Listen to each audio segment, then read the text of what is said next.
Salve, salve galera! Professor S na área mais uma vez. Hoje a gente vai estar falando um pouco sobre Idade Média, falar sobre a Alta Idade Média e já quero lançar um outro vídeo ainda hoje falando sobre a Baixa Idade Média, para depois a gente poder entrar principalmente na Idade Moderna, aí, no início do capitalismo. Tranquilo? Nesse momento, nesse vídeo de hoje, aqui no primeiro vídeo a gente vai estar falando sobre feudalismo principalmente. Beleza? E pra gente descontrair no final desse vídeo, eu vou ver se eu descolo uns créditos aí pra vocês rirem um pouco. Beleza? Um abraço, até mais. Alta Idade Média hoje, tá? Vai do século V ao século X. Ela vai compreender aí, ó, vai ser computada da queda do Império Romano no Ocidente até a queda do Império Romano no Oriente, tá? Entre 476 e 1453, com a queda de Constantinopla. Como o nosso objeto central hoje de estudo vai ser o feudalismo, a gente precisa entender como ele se fez, né? Como ele se compôs. Nós temos a contribuição dos romanos e dos germânicos nesse processo.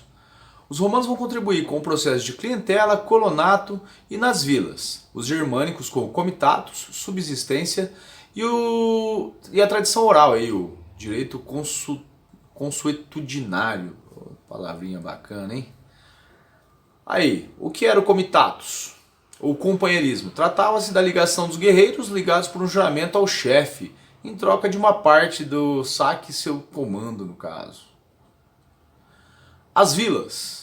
Era uma tradição romana, tá? Eram o campo aí onde eles se organizavam. Essas vilas, posteriormente, abrigarão o colonato. A união dos dois, né? O colonato romano e o comitatus germânico. A troca de terra por proteção e produção. Um vai dar produção e outra proteção. Não podemos falar sobre feudalismo sem falar um pouco sobre o Império Carolíngio, né? E o reinado de Carlos Magno, que vai dar as bases para o que a gente conhece como império, como feudalismo, né? Nós temos aí um pequeno mapa do que era o Império Carolíngio no início, apenas a Gália, e no final nós temos todas as conquistas feitas por Carlos Magno e que depois será dividido pelo seu filho.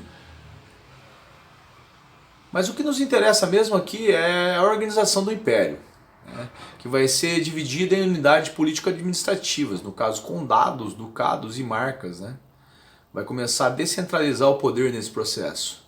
Além disso, ele vai dar poderes à aristocracia rural e principalmente à igreja, né? Além de proteger a igreja nesse processo, ainda vai dar poder para ela.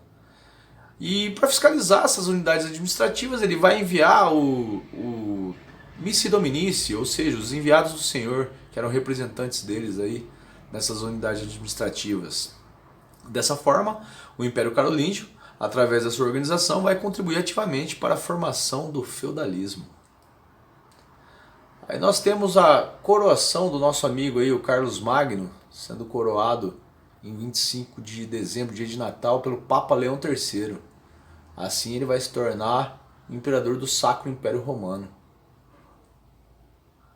Agora sim, vamos ao feudalismo. Ele vai se desenvolver pelo que a gente conhece como Idade Média, que vai do século V ao século XV. Nós temos a Alta Idade Média, que é quando ele vai surgir, e a Baixa Idade Média, que é o processo onde ele vai chegar ao fim, né? Que a gente vai depois chegar ao Renascimento. O conceito aí, modo de produção que vigorou na Europa Ocidental durante a Idade Média e se caracteriza pelas relações servis de produção. Características: a descentralização política principalmente, né? A nobreza ganha muita força nesse processo em detrimento do rei. A economia agrícola de subsistência, sociedade estamental, poder clerical nesse processo, mas também a quase impossibilidade de ascensão social. A cultura vai ser influenciada fortemente pela igreja, né? E a religião cristã, poder papal. O feudalismo e a economia, autossuficiente, subsistência, comércio, sem comércio e moeda no caso, tá? Era totalmente agrícola nesse processo. A ideia das trocas. Nós temos um pequeno feudo aí, onde nós temos o manso senhorial, o manso servil e o manso comunal.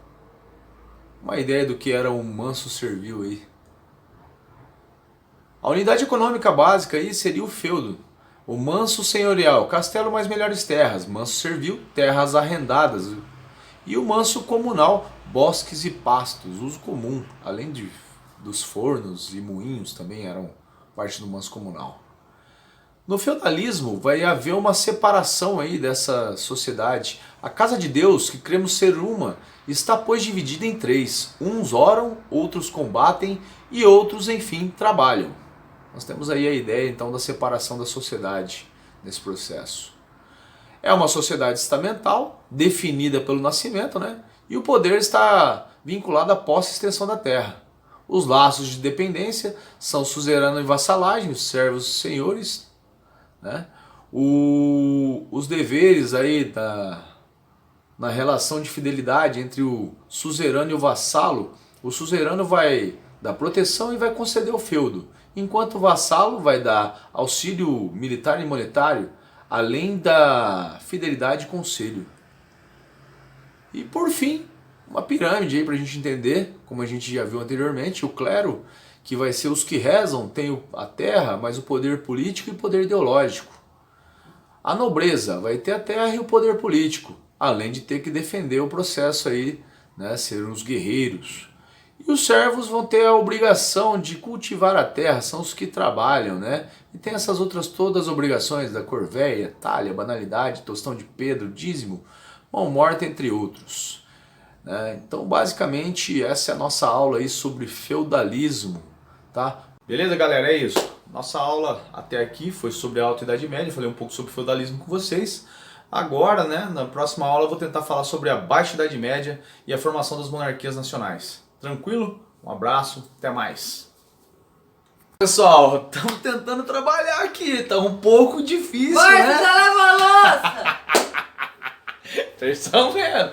Tá difícil trabalhar. Você deixou a toalha molhada em cima da cama? Não, meu amor, tá tudo certo, tá tudo certo. Agora eu vou trabalhar. E você também deveria, tá?